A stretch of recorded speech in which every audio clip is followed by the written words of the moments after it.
Hello everyone, excuse me.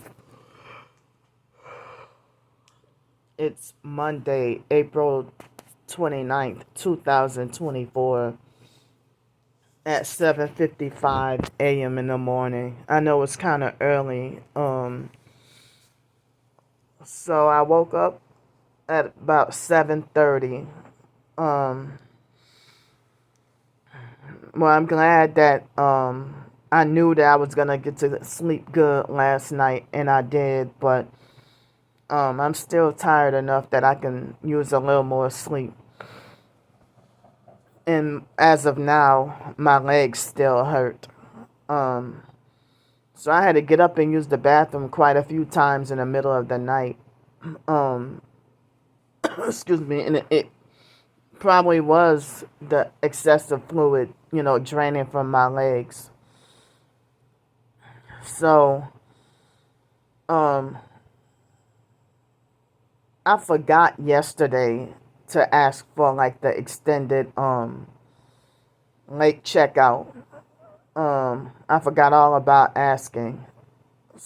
Um, you know, so but anyway, it looks like I would have to check out of this hotel earlier because it's raining. I mean, it's supposed to rain, have like 90% chance of rain almost all day and all night, and then all tomorrow morning.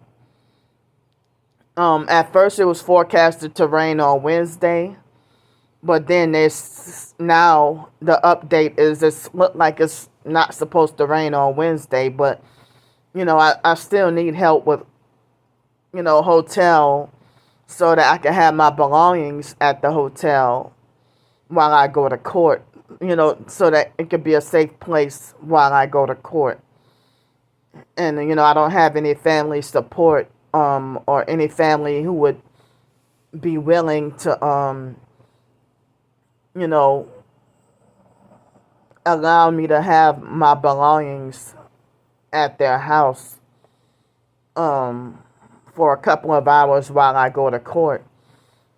And at the same time, I couldn't trust, people like Ramona, because she would go and snoop through my belongings while I'm gone and be trying to steal, be stealing my stuff, or be looking and searching for if I had any money, you know, um, or, I don't know what she would search through, but yeah, she would,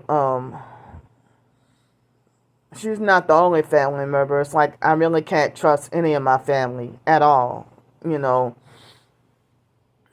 So speaking of family, I'm gonna talk a little bit later in a video about crazy bad dreams, nightmares that I had, you know. So I'm yesterday I was trying to tell y'all that I had when I came to the hotel and I took my shower, it was between mild and moderate that my organs were being squeezed. And then immediately after I turned off the video from last night that I uploaded, the moment I turned off the video, they started vibrating my body like crazy.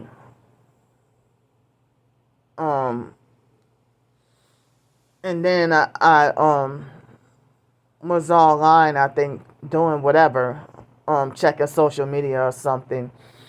And then the moment it was finally time to go to bed,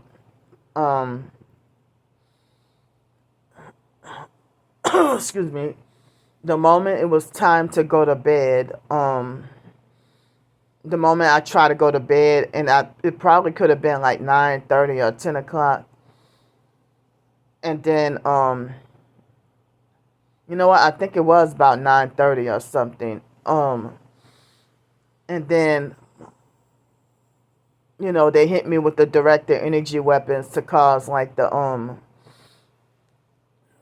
severe cramping in both of my legs. And how I know it was the directed energy weapons, because right after I mentioned about it on Twitter, the cramping, it took a few minutes, like 5 minutes or so, but all the cramping and the pain has stopped. Otherwise, I would have been suffering in agony if I hadn't mentioned about it on Twitter, or if I wouldn't come on and do another YouTube video to talk about it. That's how I know it'd be the weapons, But sometimes if I mention about the vibrating, and I might, do a video about it or talk about it, the vibrating still wouldn't stop, But, I mean,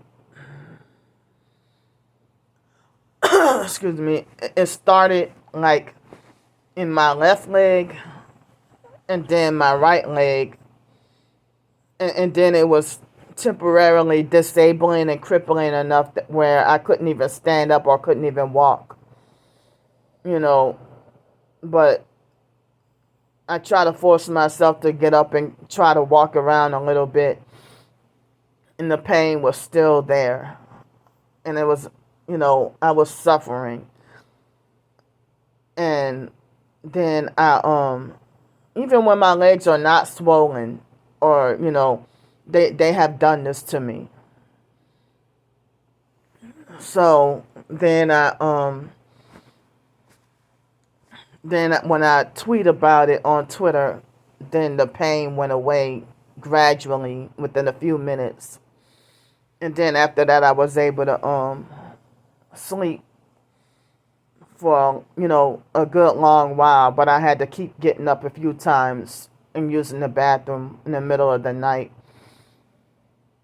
And so, like, I had a nightmare or a bad dream that the biological niece, Hellface Ugly Monica, Ramona's daughter, in the dream, somebody was trying to tell me in the dream, even though I know it's not real life, the reason why Monica treats you mean, excuse me, because you know how the person was like, you know how it was like somebody who's not a family member telling me this,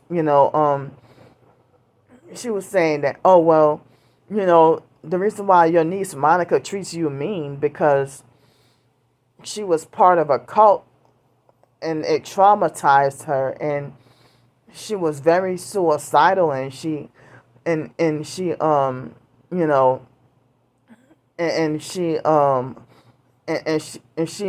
made it like a a life-threatening, dangerous, scary suicide attempt, and nearly succeeded or something like that. But in real life, I know that Monica had never been a part of a cult, unless gang stalking that or Freemasonry.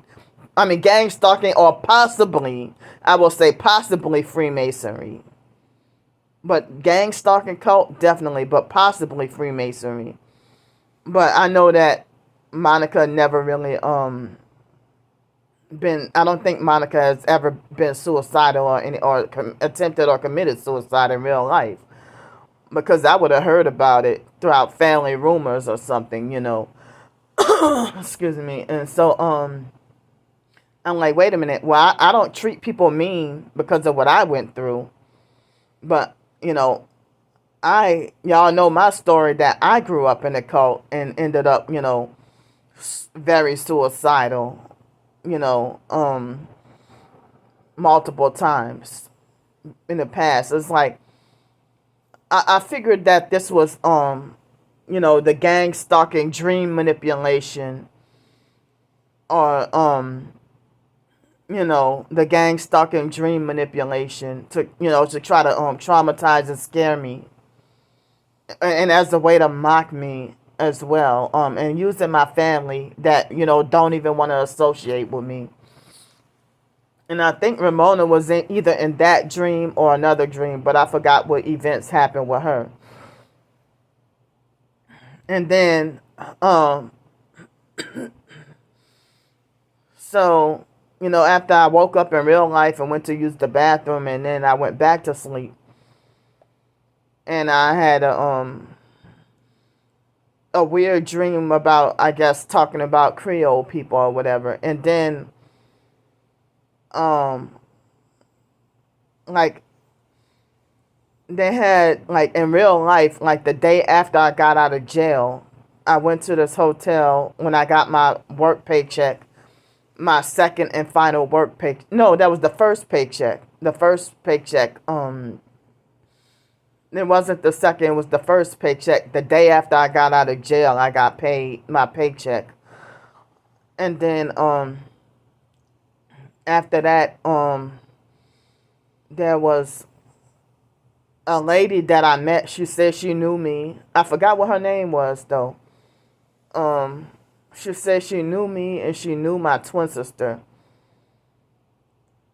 And she said she knew my twin sister from Facebook. And she said that she was related to Yvonne, basically related to Daryl Garnett's side of the family, Yvonne's husband side of the family, And she sounded like she was the complexion of white people, but her hair texture was more like black people, But I even told her she sounded identical to Yvonne. So that was like in real life, but I hadn't even really been thinking about her, but I mean, that lady or whatever, as I said, I can't remember her name, and then, so after that,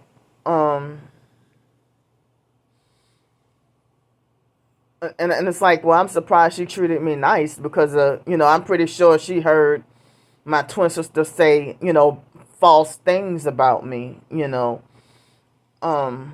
So anyway, in the dream, I heard that lady talking, and then, and then later on, Yvonne herself actually popped up at this house that we were in, And then Yvonne was in the dream, and then, like, she confronted me about something in the dream, and I don't remember what it was. And then me and Yvonne, the biological aunt, drunk lady Yvonne, we got into a heated argument in the dream. Like, in real life, I never got, like, argued back and forth with her. But in the dream, me and her got into a heated argument, and then I threw something in her face and confronted her about treating me mean and abusing me for no reason at all. And in the dream, she had, like, this guilty look on her face and couldn't even look me straight in the eyes, And I don't even know, and I don't think Rebecca was in my dream, but Rebecca's daughter, her daughter, Janaya, was in my dream. And I don't think Janaya had ever really been in my dreams before, really, In the dream, Janaya had, like, long fake dreads in her hair that was like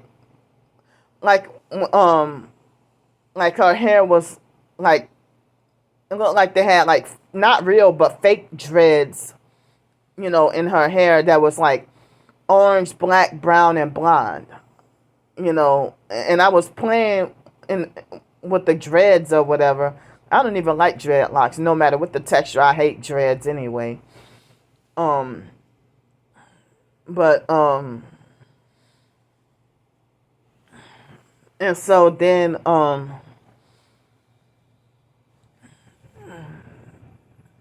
excuse me, and I don't remember what else happened in the dream, but in the dream, Janaya was like 6 years old in the dream, So it's like recently, before I came back to New Orleans, I would have lots of New Orleans related dreams, and even dreams about me being at Yvonne's house or being at Ramona's house or whatever, you know. And but lately, like for the past couple of days, I've been angry all over again about that Wyatt would participate in helping my twin sister lie on me about Blake, because excuse me, well, if they're swirling around false rumors and lying on me, well, that might be why Yvonne is, had treated me mean and said, well, I don't want to be bothered. And I don't want you at my house. And I'm like, lady, I mean, and I'm like, what did I do? But excuse me, they probably lied to Yvonne on me. And it's like, as I said, like when Blake got shot and killed, my twin sister was the one. Well, we both were actually, banned from the family, and none of the family wanted anything to do with us, or they didn't want to talk to us or anything. None of the family was going to call either one of us up, really, and tell us about Blake.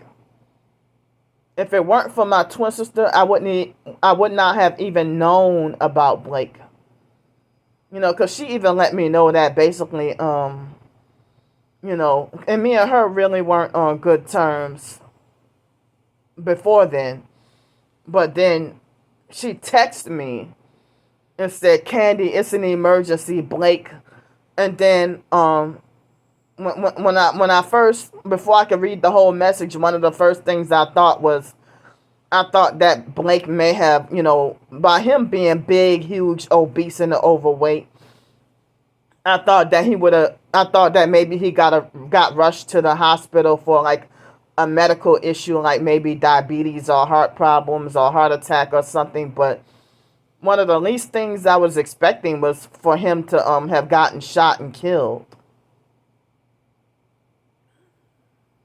And then my twin sister said that she found out from, like friends of the family on Facebook was how she found out about Blake getting shot and killed. Excuse me. In a couple of days before that, I felt crazy bad vertigo. Like so bad that, and then I almost got, like, it was the night before Blake got shot. I mean, it was the evening before Blake got shot and killed, which was on Mark, Yvonne, and the biological grandma Ruby. All three of them share the same birthday.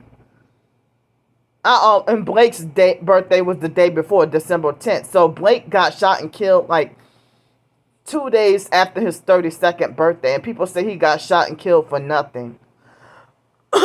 Excuse me. And so, I almost got struck by a car. Like a guy in Greenville, South Carolina, nearly succeeded at striking me with a car. I almost got hit by a car and would have died that day.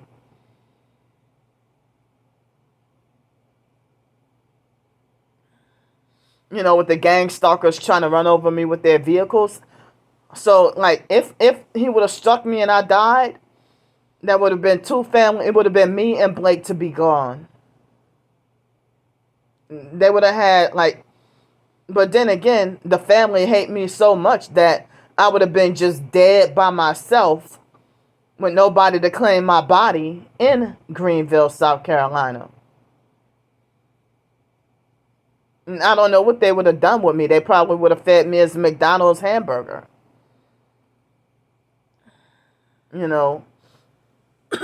Excuse me. So, now, see, they're trying to, cause me to, force urination to distract me from getting my story out. But hold on, I gotta pee. Excuse me. So I just got the alert on my phone that said rain is starting in 15 minutes. So the rain is starting early. It's 8:19 in the morning right now, and the rain is starting sooner than what Google said. And it mentioned something about, track the incoming storm. Um, so I definitely need I definitely desperately need help with 3 more hotel nights plus food plus the the clothing and shoes and like hygiene or whatever for the court date. Like, I mean, there's no quick or convenient way for me to like get my hair done or something, and my hair is damaged. I don't have comb and brush or anything like that. But anyway, um, so yeah, I know it was the forced urination because look what I'm talking about, and then I just suddenly had to go pee really bad, like excuse me, sudden random urgency to go pee. Um, excuse me. But back to what I was saying. So like they got a lot of family secrecy, a lot of family, the family love secrets. They're quick to smear campaign and lie on you, but they bully, harass, and threaten you to keep their secrets about stuff that they really did. So my twin sister, coercively manipulated me into an argument the day she told me that, which was the day after Blake got shot and killed, excuse me, and me and her got into a very heated argument because I tried to let her know that she was intentionally wasting, like when she knew that I had limited minutes on my phone and she was wasting my time on purpose and leaving me hanging, just put me on hold on the phone for like she would do stuff like put you on hold for 3 hours and stuff like that, and then you're the dysfunctional one when you tell her you gotta go, or that when you confront her about like why she putting you on hold. She used to do this to me all the time. And then so you know she made it like as if she was responding back to people on Facebook. She tried to make it like as if they were harassing her. And she's like, I'm coming. And she's like, our cousin just died, and all you care about is minutes on your phone? I'm like, well, my phone, like, I'm about to have no minutes. I mean, if I'm going to the funeral, how am I supposed to contact anyone? I had, like, the government phone, at the time, And so me and her got into a heated argument about that, you know. And so then I made it down to the funeral. And, from altercations that happened in 2015, Monica and Rebecca were acting like immature towards me and getting the attitude, rolling their eyes at me, and just acting really strange and crazy around me. And Raymond and Derek pretended to act fake loving and fake caring or whatever, you know.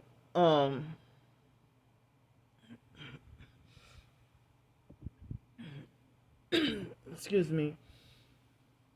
And then you know, Rebecca was in disguise, and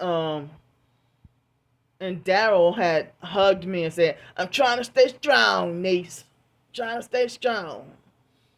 And he, hugged me or whatever. And then so Yvonne, was like mean and didn't want to talk to me, you know. And then, later on, Derek and them, a lot of family members, when I didn't have much money, but when I try to give, the family members, certain gifts or whatever, and they all did like what the fake foster family would do, discreetly leave the gifts behind. And, just leave them where I gave it to them at, and put them down and just went off on their merry way. And Yvonne, like, she rejected the other gifts, but the only thing she cared to take was the $20, and that was all I had, you know. And family members acting a certain kind of funny and treating me mean at the funeral, and and then um and later on that night we were by drunk lady Yvonne's house, and Ramona kept trying to force me to not cry and trying to make it like for me to cry is a humiliation and an embarrassment to the family. But everybody, like Yvonne and Rebecca and all them, they were allowed to cry. Monica and them, whoever, was allowed to cry. But I'm the only one that, if I shed any tears, oh, it's an embarrassment to the family. And that, what Ramona did, that was fucking abuse. That was abuse. And bullying. At a time like this, we all fucking hurting. She thought that she had the fake authority to force me to shut up and not cry when crying about the biological mom, Frances.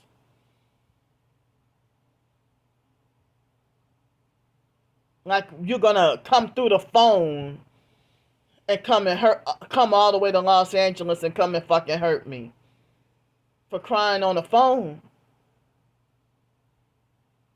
Like, I'm forbidden and not allowed to cry. Or not allowed to have any sad emotion. But, oh yeah, when Blake got shot and killed, Ramona bragged about how when Blake was freshly dead, and one of the first things she did was she bragged about how she was looking through his pockets to see if he had any money.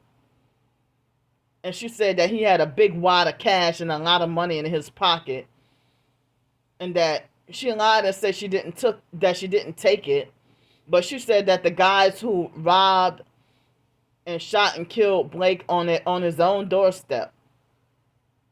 Damn, I'm starting to choke up right now talking about it.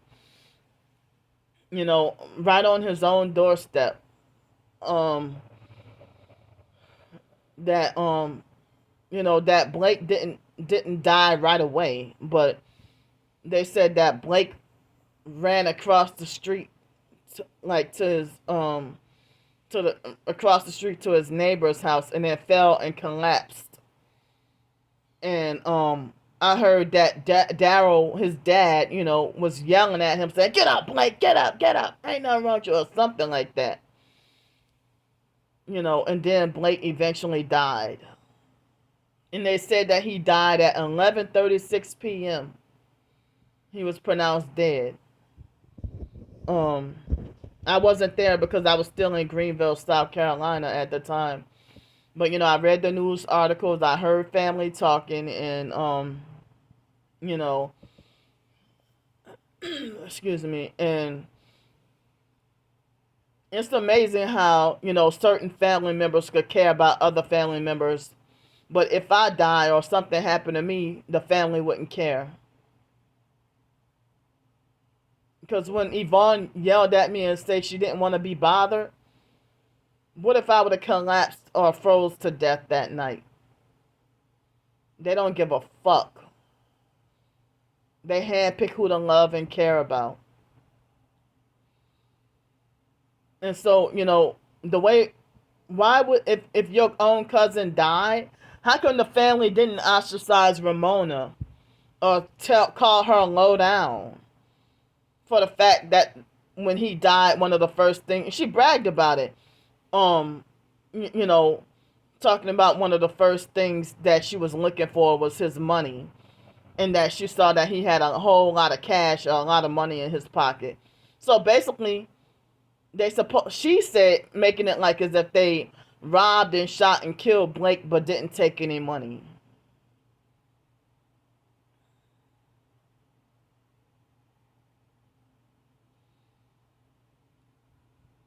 So um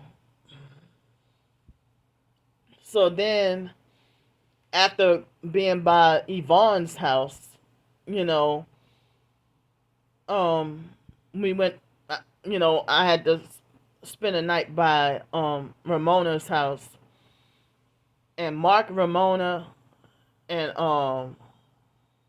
Wyatt all slept in the same bed.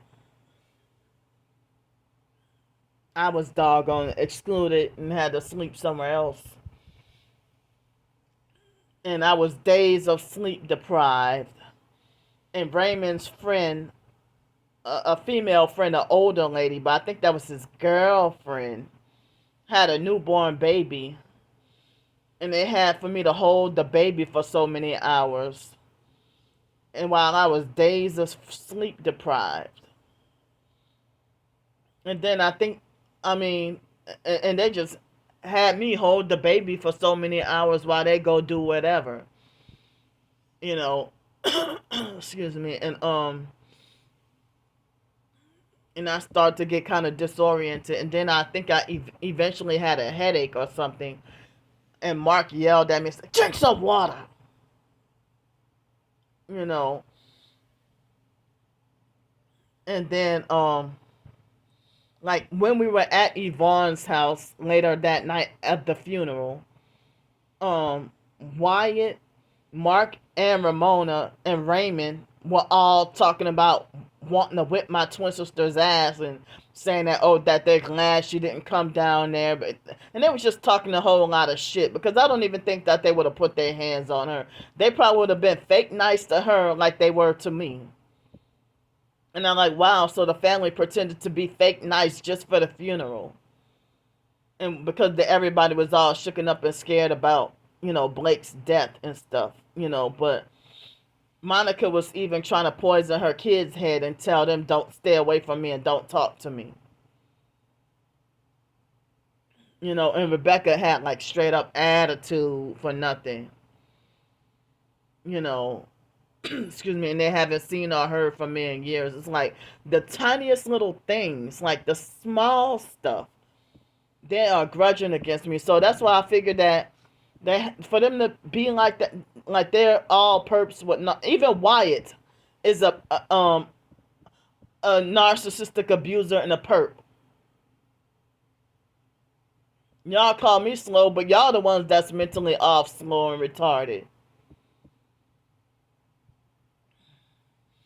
And so when I came back to Greenville, South Carolina, my twin sister she didn't want to tell me who it was, but I thought that she wasn't in contact with the family or that she wasn't talking to anyone. But when I came back, she told me about how multiple family members, I'm going to say, which is true, that they were lying on me. If she wasn't in contact with the family, I figured that was something she made up, or the only family member who would have lied and said something like that would be Wyatt or Sean, but Sean was not even at Blake's funeral, and Pete didn't go either. So it sounds like, if anything, Wyatt would have been the only one to say something sick like that. But excuse me, and if it was true that I said something like that, even though Mark and Ramona lied to, but get them and ask them if I said such a thing at the funeral. Because if I would have said something like that at the funeral, I would have got jumped. I would have got jumped. I would have been ostracized. Or I would not have been allowed at the repast. I would not have been allowed at Yvonne's house that night. And I would not have been allowed to spend the night by Ramona's house. I mean, there would have been like, you know, I probably would have been jumped at the funeral if something like that was said. So then my twin sister is now pretending to be fake close with Wyatt. After in 2022 he talked bad to me about her every single day for 2 weeks. He'll get mad at me and talk bad about her. He'll get mad at her and then talk bad about me now. So now he's fake friendly with her and talking bad about me. So my twin sister tried to make it like she got Wyatt on the live stream on YouTube. You know, and I don't even know exactly, but she tried to make it like Wyatt is proof that Candy said that, you know, that I looked over Blake's casket and said, "Good, I'm glad he's dead." Excuse me. And then she lied on me and said that I went to his funeral just to make sure he was dead. I don't even think sick stuff like that. We both freaked out and cried over the phone. And, you know, was hyperventilating. I was freaking like, when I found out Blake got shot and killed, I was freaking suicidal. Because I couldn't handle, you know, the news that I heard. And was traumatized. Freaked out. It was a serious, you know, life and death matter. You know, I poisoned myself eating too much sugary food, you know, debating on whether or not I was, you know, wanted to kill myself. Because of being so freaked out and sad and everything about Blake getting shot and killed.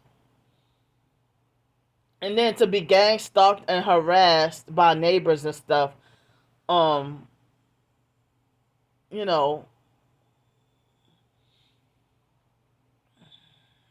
I mean, those little Debbie donut sticks, I didn't eat the whole pack in all one sitting, but I had 3 earlier that day and then 3 later on that day, and I had the shakes.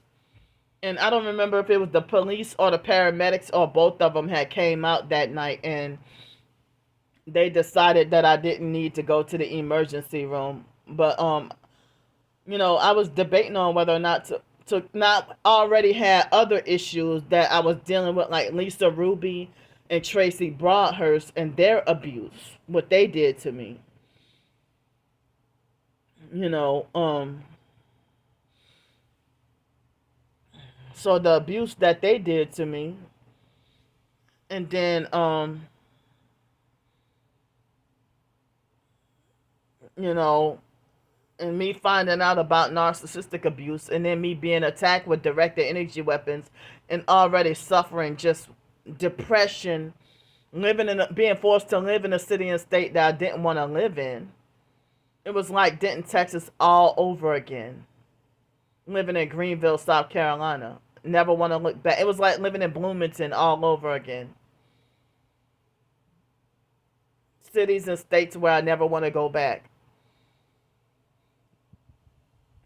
So, I mean, as I said, and I never even thought that in my heart about Blake. You know, but Blake never gave me an issue until the day he got out of jail was the day I got my car. And Rebecca told him I think that when I got wrongfully pulled over and got a ticket, when Rebecca's neighbor and Blake and them, their neighbor, fake ass Verda, when she set me up to get a ticket that night, in a rented car, the second car that I rented, and earlier that day, Ramona, set me up to nearly get sacrificed. And I'm like, what the hell are they doing here? You know? And so I think that, the police, Verda was already a perp, but I don't know if the cops offered Rebecca a deal. Rebecca was only 14, and then the moment that and there was the fake good cop bad cop situation that day, Friday, February 18th, 2005, before Hurricane Katrina, and and the cops, I highly speculate or suspect that they offered Rebecca a perp deal. And then Rebecca has not been the same towards me ever since that night. And then and then when Blake got out of jail, he started perping. But I haven't had much interaction or much, you know, Hurricane Katrina happened shortly after the family separated after that. You know, um,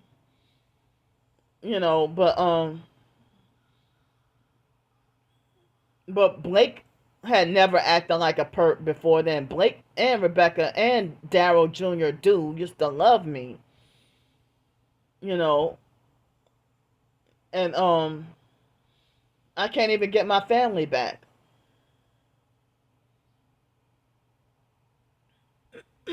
But Yvonne was mostly never really nice. Um, Yvonne is always abusive and mean when she's sober, but if she get too drunk, she would be fake friendly and start kissing on you with these you know, fever blisters all over her lips. Like the only time Yvonne would be friendly is when she's drunk as fuck and got a bunch of fever blisters all on her lips and wanting to kiss on every damn body.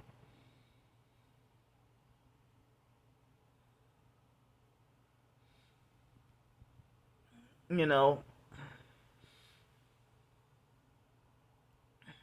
so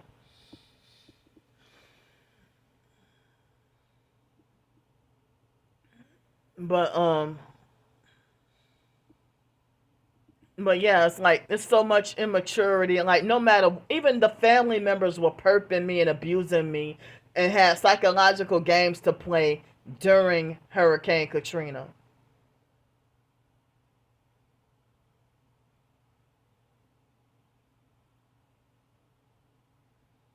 And then Wyatt will start up lies, false rumors, and smear campaigns and ignorantly laugh and think the shit is funny. It's not even a fucking time for that. For Hurricane Katrina, I was begging for Wyatt and them to come with me. And Derek was bullying, harassing, and threatening me.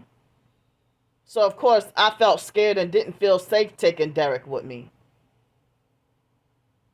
And Wyatt didn't want to do anything about it. And Toya pretended to be fake nice, you know, and Wyatt cried and said, "Oh, I don't want you to leave Derek," but then he didn't do anything about he just sat there and let Derek bully, harass, and threaten and terrorize me.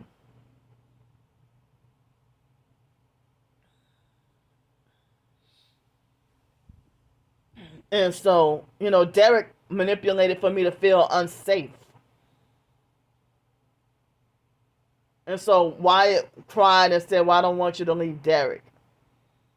But but then I was like begging for them to come with me. You know. And then Toya's mom, that bitch fake slutty Miss Lisa, she was fake too. Part of the fake IDMR cult and trying to make like it was my responsibility to just take Toya and have the guys to fend for themselves. But then the foster cousin Sydney was telling me that the foster mom was telling me, fuck Wyatt and Derek and them and just worry about yourself. But I was trying to get Wyatt and Toya to come with me. They didn't want to come, Excuse me. And then So I got the hell on out of there. I was still there when the levees broke. I heard it. It sounded like a big ass gunshot. And I overheard, those low class, ignorant ghetto people in the neighborhood talking about, yeah, the levee bust. And they were bragging and laughing about, oh, the levee bust, the levee bust. I heard that it was an inside job. I fucking heard it too. They bombed the freaking levees for Hurricane Katrina. They bombed the levees. I heard it. I was still there. And then, man, like for Hurricane Katrina, excuse me, I was still living in New Orleans Towers. I tried to take a shower like the next morning, and it was like some orange slime that had like a strong chemical odor. And the water, it looked like seemed like the water was shut off. It was like the worst freaking nightmare. I'm surprised we freaking survived it. My entire family survived Hurricane Katrina. It was freaking miraculous. And they were still perping and abusing me during Hurricane Katrina. Excuse me. So, Wyatt pretended to be fake nice in order to use and take advantage and get what he wanted, but then went behind my back, and he was being like manipulative, with bullying me about how I should go to Milwaukee so he could take my damn money, my FEMA money and all that. But my plan was to go to Los Angeles and start my own career there and finish up and graduate from college and start a translation and interpreting career. See, your own family, like setting back your own family member setting back your goals and stuff. Excuse me. So then, like, after they said that if we went back into New Orleans, we would get arrested and go to jail. And I had was already in Baton Rouge to go by Sean. And they were telling me I couldn't stay by the group home by where Sean is. Excuse me, but I visited, and then I went to the shelter, and then me and Wyatt, and we met up at the Astrodome. But like, Wyatt was like, your stuff is more important than our bodies, Candy. And I'm like, what are you talking about? Because Derek lied to him and said that Candy piled all her stuff in. And Derek was like, oh, what, you didn't think about us? And they looted into my apartment and trashed up my apartment and broke up my computer and looted and stole a lot of my stuff, and just everything chaotic. And then after Hurricane Katrina in 2006, when we went to get our stuff, Raymond was perping the fuck out of me, and he even masturbated and left like some seminal fluid all over like my DVDs and CDs and pictures of Aaliyah and everything on purpose just to make me mad. And Raymond was underage and did some sick, nasty shit like that. It's like, why would you want your own family members to touch your cum?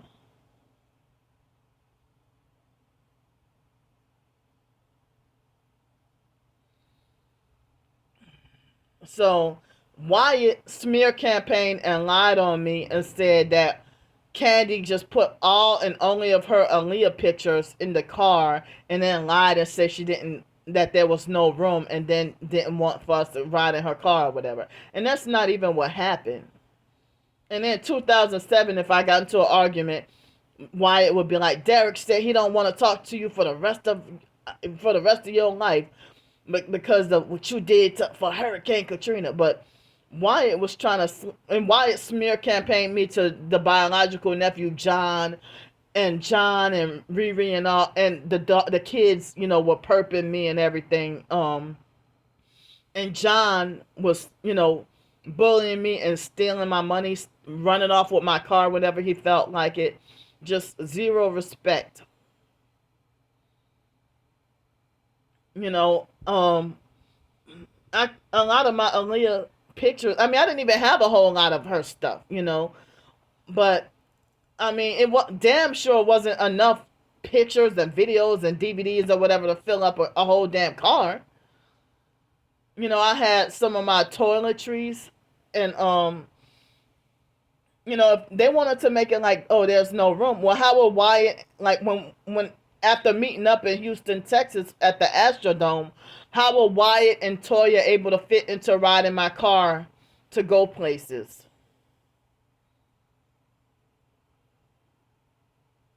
They rode in my car during but then after Houston, Texas, some kind of way I found myself evacuating all the way to Milwaukee by Wyatt, and then Wyatt was bullying, harassing, and threatening and manipulating me, and then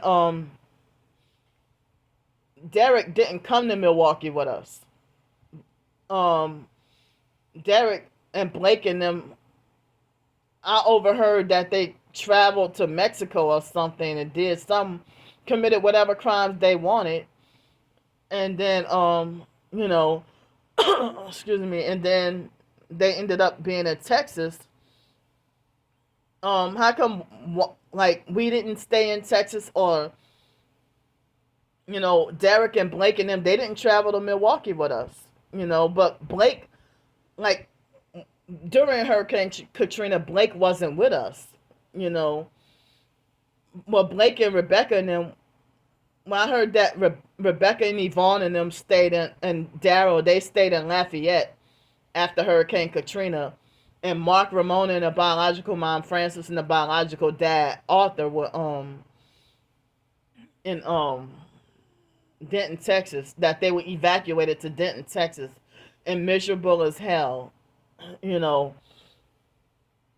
then I never wanted to go to Milwaukee. Excuse me. There's nothing really that I miss about Milwaukee.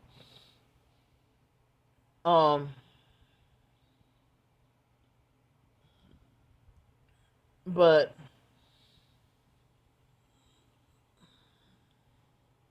um, yeah, there was nothing to like or miss about Milwaukee. I like absolutely nothing about Milwaukee.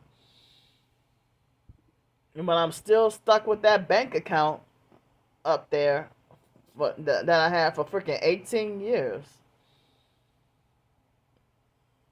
And and then um you know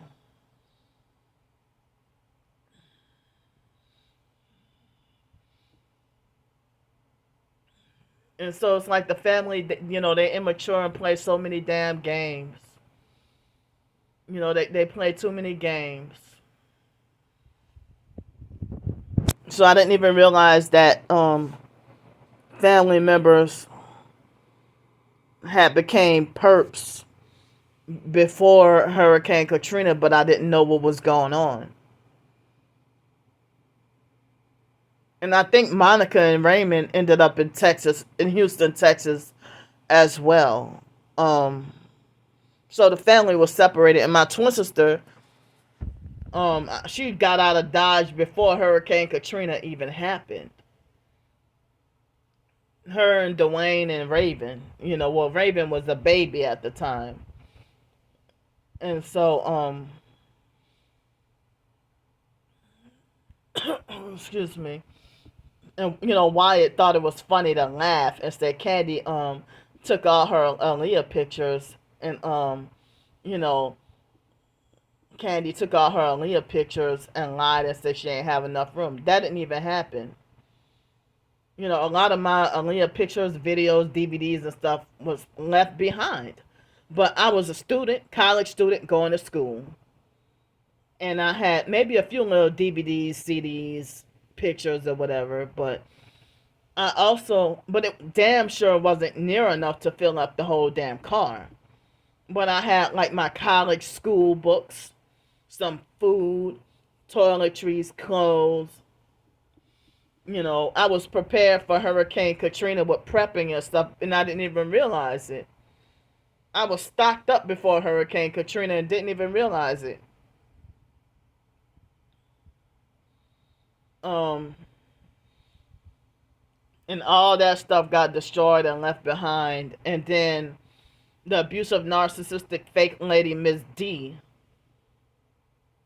you know, she was an abusive, narcissistic, fake tyrant perp that she was fat herself and tried to say, well, ever since you got a car and started driving, you need to get rid of that car because, oh, ever since you got a car and started driving, you gained all this weight or whatever. Big shit ain't none of your business because you're big and fat your damn self. And then she was an abusive, narcissistic perp that allowed Raymond and Derek, who weren't residents there. She only allowed me 30 minutes to go and get my stuff, and she wasn't supposed to do that. And then they had this obese, tall, white guy with dark hair, and he was mentally off, slow, and retarded himself. And he kept rough handling and pushing me and said, "Miss D said you can't," whatever, And Derek, stole. I heard that Derek stole a car during Hurricane Katrina, and he didn't even have a driver's license. Excuse me. And Derek and them were bragging about their crimes that they were committing. Derek and Wyatt and them were looting into stores and stuff and acting like they try to manipulate for me to participate. I refused to participate. And then they looted into stores and try to put that shit into my apartment to try to, make me look like, this the type of criminal shit that the family, what they do.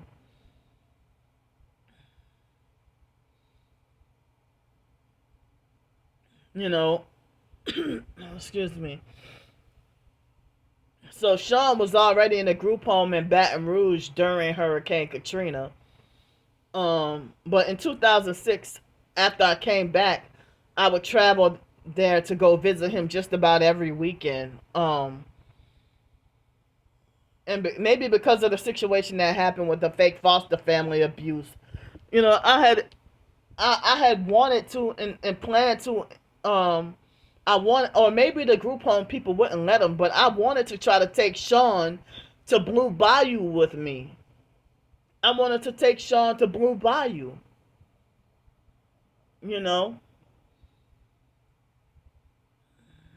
And even before then, I had like some traumatic memories of narcissistic abuse and gang stalking. When I was going to Nichols State University and they had excuse me, I was going to Nichols and they had the students and they were perping and abusing me.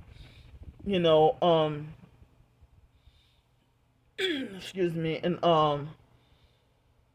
treated me like a punished child with no rights, and I was 18 or 19 years old, and everybody just trying to control me.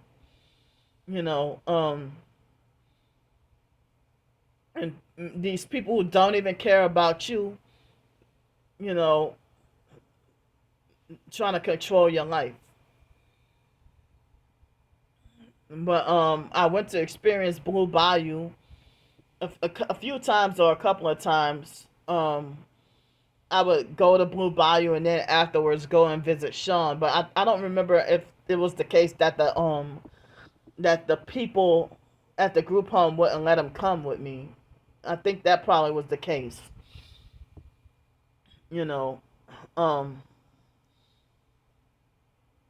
I'm pretty sure we would have had a good time together. Having, for him to experience like the water slides or whatever, because Sean was one family member I never really got to go swimming with, and I don't even know if he ever like went swimming or anything, But in 2005, before Hurricane Katrina, me, Mark, my twin sister Blake, and Raven, yeah, after you lied on me and said that I touched Raven, how were we able to go? And Mark always wanted to fraudulently and illegally drive my car and wouldn't let me drive my own car. We went on UNO's campus, and we all went swimming that afternoon, and Raven was a year old. We took Raven with us. So if it was true that I touched Raven, how were we able to go swimming together? Raven, and this was after my twin sister falsely accused me of touching Raven. And I had my car. It was May. I don't think it was June because I was in Costa Rica already. But it was before Hurricane Katrina. That we took my car and went to go swimming at the rec center on UNO's campus. How were we able to do that?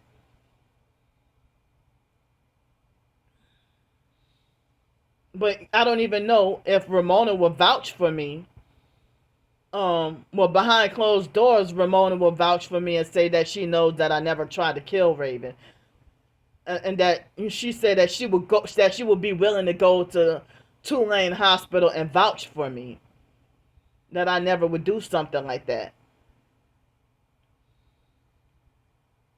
But Wyatt's version of the reason why the family don't want to talk to me, he tried to say, well, the family don't want to talk to you and Brandy because y'all always screaming rape.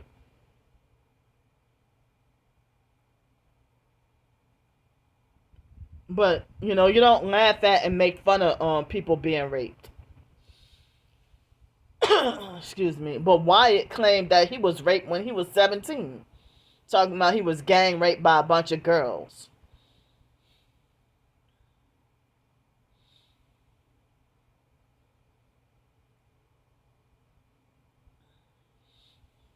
So, um,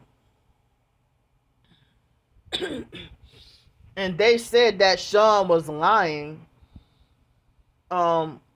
Either that or Mickey, the foster aunt Mickey, over exaggerated about I don't know, some story about that after Sean was 18 and left Mickey's house, he went back to the biological family, and they said something about that the biological parents were rumored to have raped him. But then they said that Arthur and some friends, pulled a gun out on Sean and forced him to go down on them. But I couldn't picture Arthur doing that, but I mean, it could be true, it could be false. And they say that the biological mom, Frances, forced pop a bunch of pills in Sean's mouth and started seducing him and doing stuff. you know, um, but I mean, I don't even know. I don't even know about all that. But I witnessed. We were at Mickey's house, and if Sean truly was a victim of this, if they did do that to him, and Mickey asked Sean, "Did you do it?" And Sean, he was scared, but he admitted yes that he did. He was scared, and so Mickey was like, with vicious hate, anger. She's like, well, from now on, you're gonna eat out of paper plates and drink out of paper cups and paper utensils or whatever, because that's just nasty. And so from then on, and she knew that Sean was considered special needs, or that I'm considered special needs. I mean, if it did happen to Sean, it wasn't Sean's fault.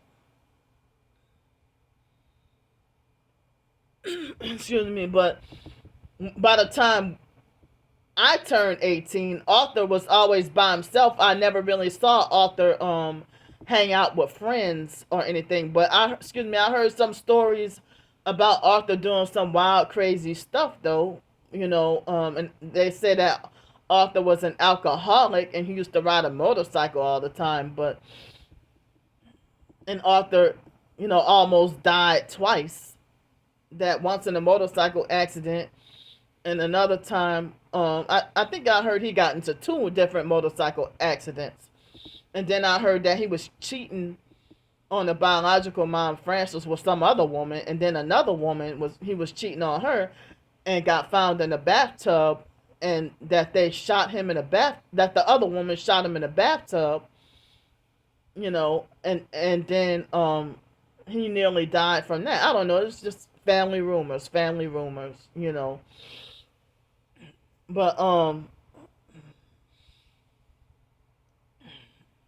But I mean, um,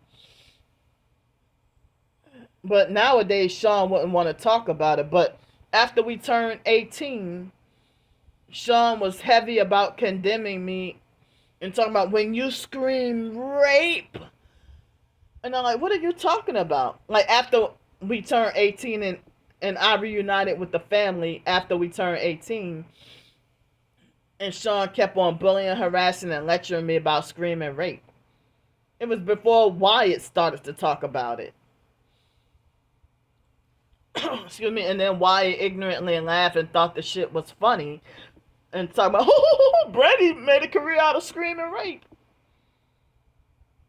But Wyatt will pretend to be fake nice when he's trying to aggressively hound you down for money, trying to get money out of you. But Wyatt, for years, have been getting a Social Security and SSI check, plus working.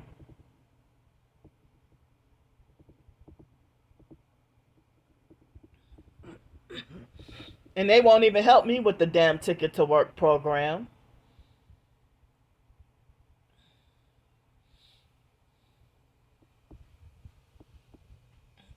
Excuse me. So, but I mean, Wyatt ought to have, excuse me, been off of Social Security and been self sufficient now with a regular job. But if he, I mean, because the Ticket to Work is self sufficiency supposed to only last 3 years. Um, and I don't even know if a homeless person could deal with voc rehab. I mean, but then they will try to force me back into the mental health system. You know, but the regular Ticket to Work programs, I wouldn't necessarily need to be forced with mental health. Um,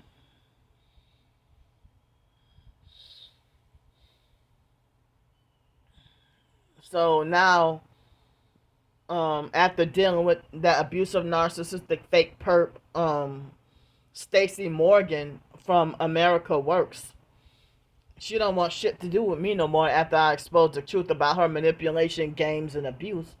And so now it's very hard for me to find another Ticket to Work employee. I mean, Ticket to Work agency. And now they're saying that because I'm homeless, they cannot work with me.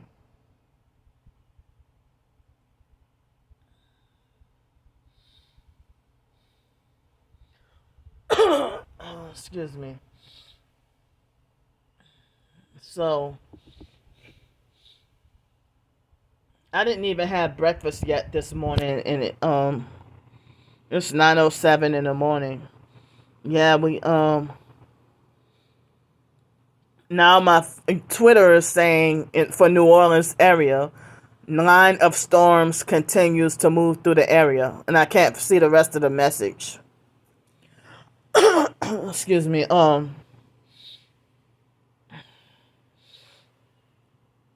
So my main point was and Pete, when I questioned him about it, he acted like he was scared to admit it, but he was trying to say that, oh, the family don't want to talk to you because you and Brandy always scream rape. Well, I truly was freaking raped. And I heard that there's a such thing as rape trafficking and sex trafficking and rape trafficking with the gang stalkers. You know, excuse me. And so it's the other family smear campaign trying to say, oh, Candy and Brandy, that nobody wants to, the family wants anything to do with them because they always scream and rape. Well, y'all family members that do sick, weird, incestuous shit like trying to sexually assault your own damn family members and make sexual comments. That's one good reason to stay the hell away from y'all.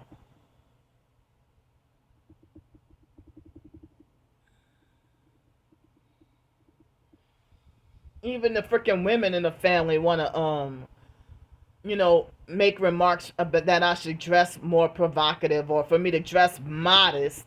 Oh, you weird. Oh, you need to learn how to show some skin, show them legs, and oh, you got a nice ass. Like, shut the hell up. Yeah, Ramona and Yvonne making those fucking comments at me. But the true reason the family hate me for being a family whistleblower. But Ramona would even vouch for the fact that she knows that I would never be a pedophile or do something like touch Raven or touch anybody. And none of the family members really claimed that, oh, we don't talk to you because what you did to Raven. None of the family ever said that to me. That I'm not talking to you because of what you did to Raven. None of the families say that. They got other reasons why they're mad at me and don't like me. But Monica turned against me when my twin sister lied and said I tried to kill Raven when Raven was born. But then she went to the military and then came back, and Monica was fake nice before Hurricane Katrina. And then, like, after Rebecca and them got in her head about the Verda situation, then Monica started to act sadistic and abusive and with the vigilante hate and punishment. But Rebecca wants absolutely nothing to do with me at all. You know, and I mean, even with small, petty little arguments or whatever. But before then, before the police incident in 2005, before Hurricane Katrina, I had never gotten into an argument with Rebecca. You know, before that, you know, never had an issue with Rebecca. When I heard Rebecca was 14 and I heard that rumors that Yvonne would lock Rebecca out in the cold, and Rebecca would be 14 years old and forced to have to prostitute for a place to live, with other people in the projects for a place to live at. And I thought about having Rebecca to come stay by me or come live with me.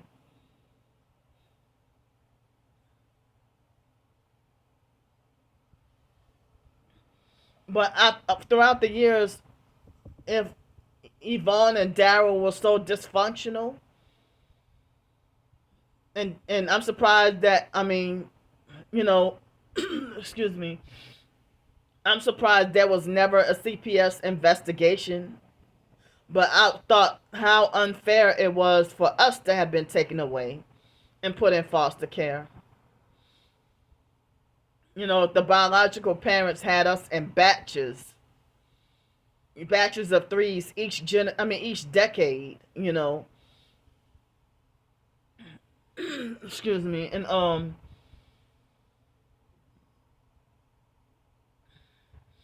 And Belinda and Ramona pretty much old enough to be our parents, but they're our siblings, you know. And I heard that Derek was supposed to end up in foster care too, but I heard that Ramona had ran off with him and snatched him, you know, out of the hospital before they could take him, you know. And that's how he ended up, you know, being raised by the biological mom, Frances. But so many of us, siblings, except Derek, every single last one of us except Derek, had like a taste of foster care. And in 2005, before Hurricane Katrina, Monica's reason for hating me was because of us being in foster care. And I'm like, but that's not our fault that we got taken away. How are you gonna blame me for something that when we were babies? But they were just looking for any and every excuse to hate me, you know. And I never even really did anything to Monica. And then Wyatt and Ramona would call me immature for questioning why Monica treat me so nasty and hate me for no reason. Or they making like, oh, ain't nobody got time for no foolishness. They refused to be supportive. But because they were all perps, you know, excuse me, and they were guilty. But then Ramona would hypocritically complain to me, talking about how the biological half-sister Yolanda, you know, didn't want anything to do with her. But she brainwashed and smear campaigned me to Yolanda and where Yolanda didn't want anything to do with do with us or even me. But now I recently found out that Yolanda is deceased. You know, and which was a shock. You know, and I know why, but I can't say it on here. Why? I think I know why she died. Um, but Ramona would complain about that Yolanda and Samuetta didn't want to talk to her. But when I talk about Monica being abusive and disrespectful and not wanting to talk to me for no reason, for me to question why the family hate me, excuse me, and but yeah, I got my final confirmation that Raymond is a damn perp. It's like fucking unbelievable. Like Monica, Raymond, and Ramona, they're all freaking perps. And Daryl Garnett's side of the family, Rebecca and all of them are perps. They turned the biological cousin Dew into a perp. And I'm questioning whether or not they turned Sean into a perp. Because the last times I saw Sean hated me and I hadn't even really done Sean anything really. But Sean, like in recent years, except when we had a small fight in 2018, but that got resolved. But even before then, even in 2017, Sean hated me to the point where he was out for my blood. Like, was on him, like, out for my blood, and Sean bullied, harassed, and threatened me. And Wyatt was there at the moment, and Wyatt wasn't even trying to do anything to stop it. Like, Wyatt will sit there and let people attack me. That's the type of fake brother he is. But Wyatt will talk all that shit behind people's back. Like he's so big and tough. But Wyatt is a little bitty fucking dude. Well, Wyatt gained, I was surprised that Wyatt gained weight and his skin color got way darker. But Wyatt gained so much damn weight. I was surprised because I thought Wyatt, I would never see it was a shock to see an obese, overweight version of Wyatt. I never thought I would see that. But Sean and Wyatt and Mark will be in foster care and eat like a hog, eat whatever they want and stay skinny. But after we turned 18, we saw Sean being overweight. Excuse me, because of the fake psychiatric medications. For many years, Wyatt even said he don't take psych meds no more. But in fake ass Denton, Texas, and New York, the fake mental health people wanted to force me to have to take these tests, talking about making sure that the medication is in my system. How fucking evil is that? How evil that you want to make sure that the medication is in my system and destroying my liver. That's why people can't lose weight. But I have not seen a psychiatrist or taken medicine since like 2012. Well, I quit taking psych meds in 2011. Excuse me, and I was forced to have to take a Xanax in 2017 or 16 or 17 something. That abusive fake ER doctor bullied, harassed, and threatened me. And I heard that I should have had a right to file a lawsuit against her for doing that to me. You're violating my rights.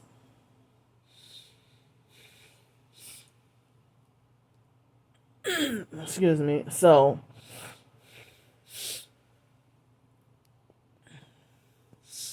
I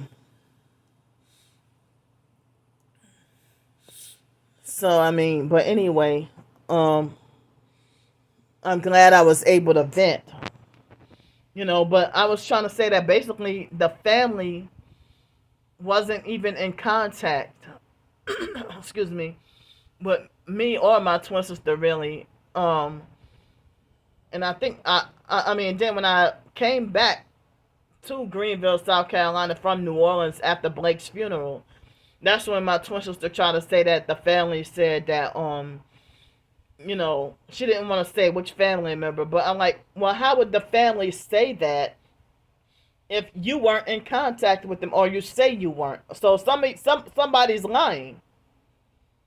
So if Wyatt talked all that two-faced fake shit about how, if she come down there, he was gonna beat her ass and stuff,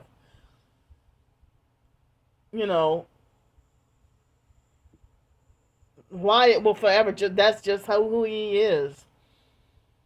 Two-faced, fake, and mentally off, slow, and retarded.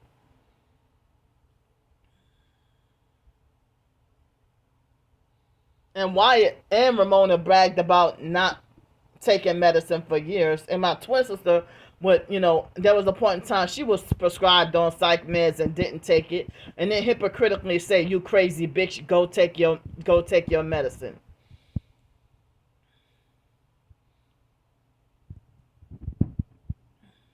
And to deal with my twin sister or Mark, they make it like I would have to be forced under the control of psychiatric medication in order to live with them. So, and then after they get me subdued and under control, that's when they start taking advantage of my money and manipulating me and stuff. But they know when I'm not on psych meds, I can fight back against their tyranny and abuse and manipulation. And then other family members weaponizing psychiatry and mental health against me. When I was still ignorant in 2004, one time I tried to make Sean take medication, but then after I got older and learned the truth and realized that I made a mistake, I wasn't supposed to, they try to make like when Sean is not on his medicine, that he get real crazy. No, y'all be trying to manipulate and provoke and take advantage of Sean too and exploit Sean. If they try to make like me and Sean are the most retarded people in the family because we were being scapegoated and ostracized, the black sheeps of the family. So y'all call us retarded. And Ramona and Wyatt would mention about how this family is dysfunctional. Well, y'all part of the damn dysfunction, and you're not. But people want to say you're not trying to break family curses, family line generational curses, or whatever. Or y'all not even trying to make a truce with the family. Y'all just want to stay dysfunctional forever and just let family members die with grudges. Like y'all having a grudge, and then that family member die, and then there's the fake love, the fake missing that person.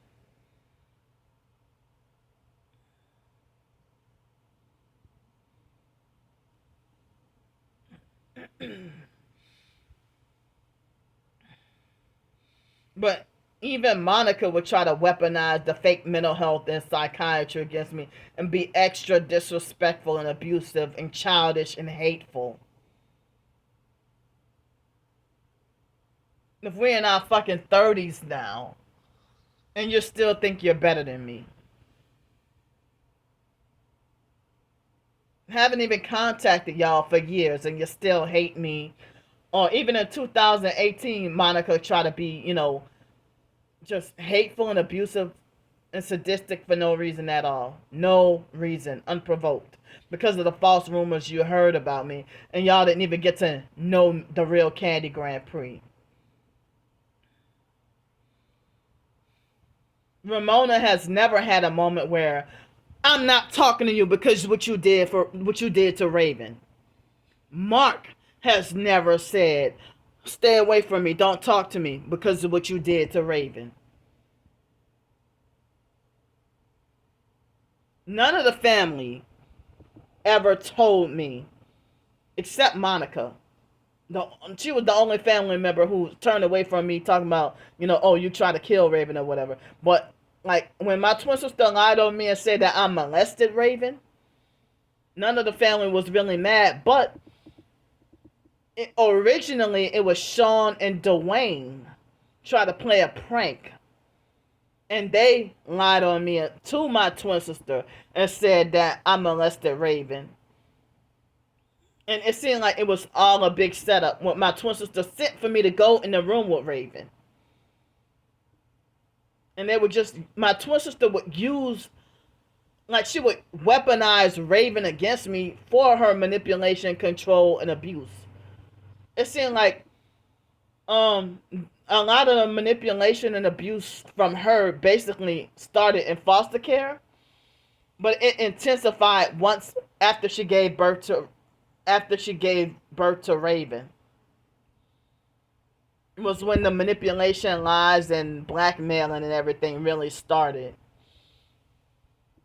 But Wyatt never even said, "Stay away from me. I ain't talking to you because of what you did to Raven." Yvonne, the biological parents, never said, "Stay away from me. Don't talk to me because of what you did to Raven." And so as I said, my twin sister sent for me to go into the room with Raven, saying that because I want to eat in peace and I don't feel like grabbing her every couple of minutes or every 5 minutes or whatever. And Raven was like maybe 11 months old, 10 or 11 months old, and walking in a walker. And so yeah, that was my twin sister's excuse for saying that, go take Raven in the room with you because I don't feel like grabbing her every 5 minutes and I want to eat in peace. And so I was on psych meds, and I slept in the bed with Raven. One of the first things I did, doze off and fall asleep. And then Sean and Dwayne try to play a prank and try to spook and scare. And then me and Raven both jumped.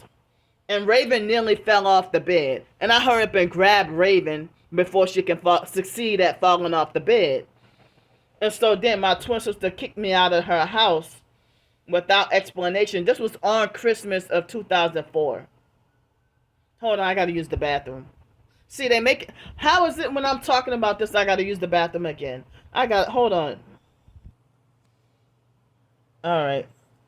So, excuse me. And now they're making my right hand shake. Excuse me. So yeah, my twin sister kicked me out of the house. I mean, she kicked me out of her apartment and didn't even explain why or what I did or said wrong. And then I think I remember my phone number was blocked. And then Dwayne called a week later on New Year's of 2005. And then Dwayne threw in my face, falsely accused me of molesting Raven, And then he laughed and thought it was funny. And then third party flying monkeys, like my twin sister's neighbors, were confronting me and bullying, harassing, and threatening me. My twin sister turned that disabled guy, her neighbor Steve, against me. And Steve's caretakers, my twin sister manipulated and brainwashed them against me too. And that is the reason why that John guy from the fake IDMR cult was abusive, narcissistic, hard, and mean towards me. Because my twin sister lied to him about me. And that man, he was another narc. That John guy. Excuse me. And that man was never nice to me because my twin sister told him a bunch of whatever lies. But only when my twin sister is mad at me and we're not on good terms, she would throw in my face, "Oh, what you did to Raven." But we on good terms, she's like, "Oh, I know you never did such and such to Raven. Stop playing, excuse me, stop playing games like that. Why do you keep doing this?"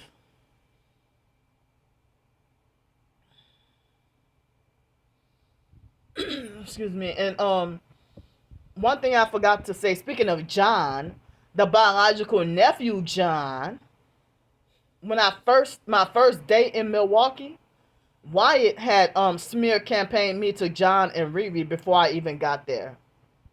But bullied me to go up there. Bullied, harassed, and threatened me into going up to Milwaukee.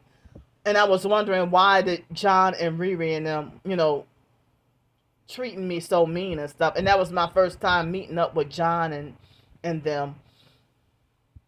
And then, that was my great nephew Jalen. He was a baby at the time. And I was all excited and I picked him up and held him, by the fact that, Belinda had passed away. And, that was my great nephew. And I picked him up and held him. I was excited. And Riri was like, "Put him down." Excuse me. And then we met up somewhere, not even at their house, but it was somewhere in Milwaukee where Wyatt had us meet up with Riri and them. And then the day, I think it was later on that day when I met up with John, and John wasn't really nice to me, and he was perping me, and he said, "I tell you, Leah pictures up." And then he had dotted his eyes back and forth with a deceitful looking smile on his face. And Wyatt acted like he couldn't hold in, to laugh. I mean, so then John and mainly the oldest daughter, underage fake slutty Dee Dee, who I heard John had molested Dee Dee. Donna Bass. She's an adult now. But Dee Dee was 12 years old, and like another Lanika from the Kraft family, delusionally believed that she was grown and mature. And so Dee Dee was the only one of the kids that was an abusive, narcissistic perp that never respected me. And then in my own car, John would not allow me to drive my own car, and he would force for me to sit in the back of my own car and allow 12-year-old Dee Dee to sit in the front. And they had like an inappropriate kind of relationship when he would physically abuse and beat on the rest of the kids, even his own. But Dee Dee was the favorite that never got a whooping. But he would physically abuse and beat on the other daughter, Andrea, who they call Ankin. And Ankin's real biological daddy had passed away. And I vividly remember what his picture looked like, I don't remember if he got murdered or if he just died, but I just remember he died, and John was the most abusive towards he was the most abusive towards Ankin, like beatings every night. He was very abusive towards her. And Riri just sat there and let it happen. And our first day in Milwaukee, somebody was shooting at the house. And we had to duck down. I'm like, why the fuck would you bring me way out here for this? And John and Dee Dee, were totally disrespectful. And then Riri was abusive, mean, and disrespectful and taking advantage of me too. But then her eyes opened to the truth shortly before I left. And she even admitted that Wyatt basically smear campaigned me to them. And she gained respect for me after she realized that I was not the person that Wyatt and them falsely accused me of being. But each time we got FEMA money and Red Cross money, they all took advantage of it. and that and Johnisha, which is John's biological daughter, my great niece, was 5 years old, and was already trained on how to manipulate and scam people and get over on people and take advantage. Like, she was 5, but it wasn't her fault because she was a little child, you know. And they skipped a generation, and Janisha looked just like Belinda. Forget looking like John. She looked just like Belinda. And then Dee Dee, my other great niece Sierra, that's Josh's daughter. Sierra, that's half Asian. Dee Dee tried to manipulate Sierra against me, and Sierra was 8 and Dee Dee was 12, and Dee Dee tried to manipulate Sierra against me. But I overheard and found out that Sierra turned her life to Jesus Christ. So I'm really happy, and I heard that she got some success in life. But I heard that she's doing really good, Sierra. But I heard that, and Wyatt said that the only reason why Josh was able to get Sierra's mom because they were doing drugs together. But I heard rumors that Josh didn't start to do drugs until after Belinda died. And it has some more other. I can't go. I don't have the time to go into more details, but about more family doggone rumors. But my twin sister was trying to say that Wyatt smokes embalming fluid, and that's the real reason why his skin color got darker.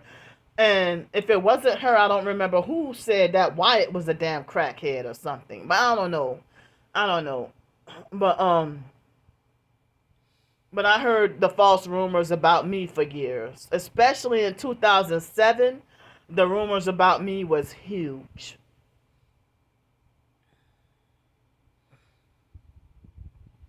And it's like so many rumors people don't even know the truth from the lies.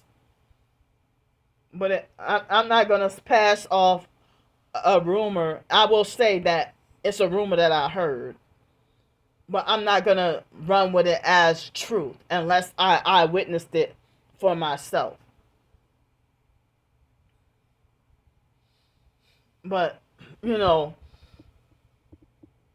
excuse me. But I heard about how the FBI knock on your family member's door and pay the family members to keep quiet and gang stalk you. And I honestly don't know if the biological nephew Josh is a perp. But I thought that he was trying to clean up his life and be a Christian. But I don't know. But Raymond tried to make it like Josh was demon possessed one time when he was down here in New Orleans. And then some people try to make it like he had a psychotic episode. Some people say he was demon possessed. And then he went back to Milwaukee. And so I don't even hear from Josh really. But yeah, John is no fucking good. And John and Riri been in and out of jail or prison or whatever. But Riri, yeah, she tried what she could in paying me back. And Wyatt paid me back like, I don't remember, he paid me back about half of what he took from me. But Wyatt was supposed to have paid me back more money, but I didn't remember how much it was that he took from me that he was supposed to pay me back. But Wyatt and my twin sister manipulated other family members on how to take advantage of me.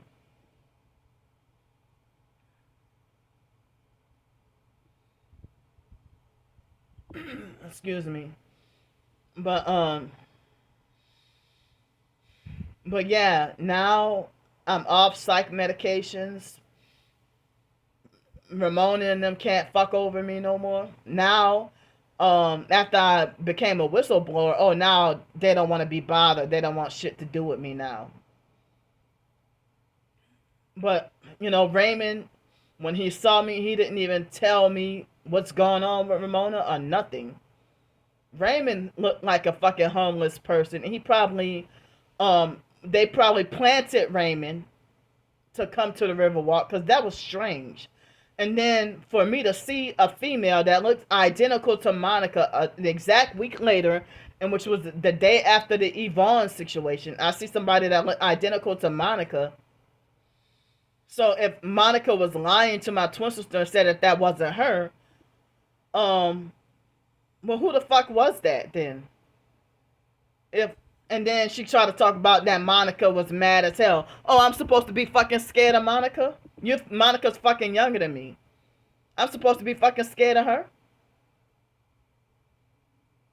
And then, with the first time about my legs swelling, my twin, the videos back in like November or something, and my twin sister tried to threaten me, say, "Yeah, I'm gonna get Monica and Ramona make you go to the hospital. Why should y'all make me go anywhere? And y'all freaking don't like me and don't care about me." And then my twin sister, like, she tried to make mockery and make fun of me, talk about, "Oh well, oh now you need us." But you weren't into the family or dealt with the family anyway. You just used the situation with Yvonne to force include yourself back in the family, and the family hadn't been talking to you. But she's weaponizing, pretending to fake like she's getting back close to the family in efforts to try to pretend to make like, oh yeah, I'm gonna try to make Candy jealous. Like, why? I mean, why go out of y'all way to do all this shit to me?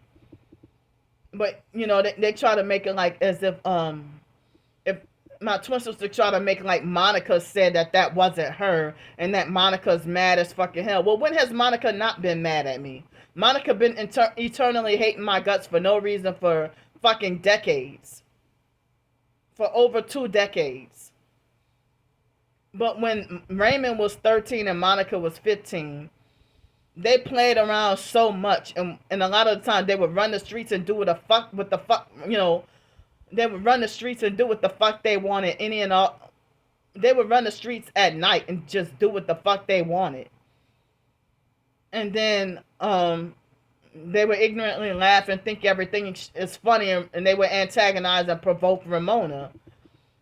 And they would run clean over her and be just so disrespectful. You know, who the hell lets their kids, even a girl, be 15 years old and run the streets and do whatever the hell she wants, and come home like 2 or 3 o'clock in the morning if she wanted to? Like, even when I reunited, like Monica and Raymond with 13 and 15 years old, didn't even give themselves a chance to sit down and talk to me and get to know me. You know, and there were false family rumors when I said the biological mom, Frances, kicked me out of the house. Sean lied on me and said that I said that the biological mom, Frances, raped me. That they lied and said that I said that to the police. I said she kicked me. And then Derek he was underage and wanted to fight me. You know, and so then I went back to Nicholls State University and doing my studies at school in 2002 and dealt with the fake foster family. And the foster mom and the fake social workers thought they had the fake authority to restrict us from dealing with the biological family. The first reunion with the biological family was not a good experience. And then after Belinda died, because even like I was 19 and the foster mom and the fake social workers were bullying, harassing, and threatening me against talking to the biological family. Even I was of age, an adult, going to college. And then after Belinda died, that's when we started going around and dealing with the biological family even more. And then me having issues, but as I said, I was still brainwashed. You know, but the biological mom, Frances, was, you know, I'm strange and weird, but she was strange and weird, you know, but she wasn't that she wasn't as horrible or as bad like the foster mom made, because the foster mom made smear campaigns, lies and false rumors against the biological mom. And I don't even know all the deep history, but the foster mom hated the biological mom, and she hated me. And the foster mom was like, crazy people can't even tolerate your ass, you know. But I will go on and talk longer, but my storage space on my phone is running out, and I still haven't had help today or yesterday um with trying to get. It's 9:47 in the morning, and it's raining this morning, and it's supposed to have storms, like 90% of chance of rain all day long. And tomorrow I will have no shelter overhead tonight or tomorrow. And court is on Wednesday, and I need to have a place to have my stuff. I need to get the clothes. I need whatever help I can get. So I'm gonna go for now, and I'll see y'all.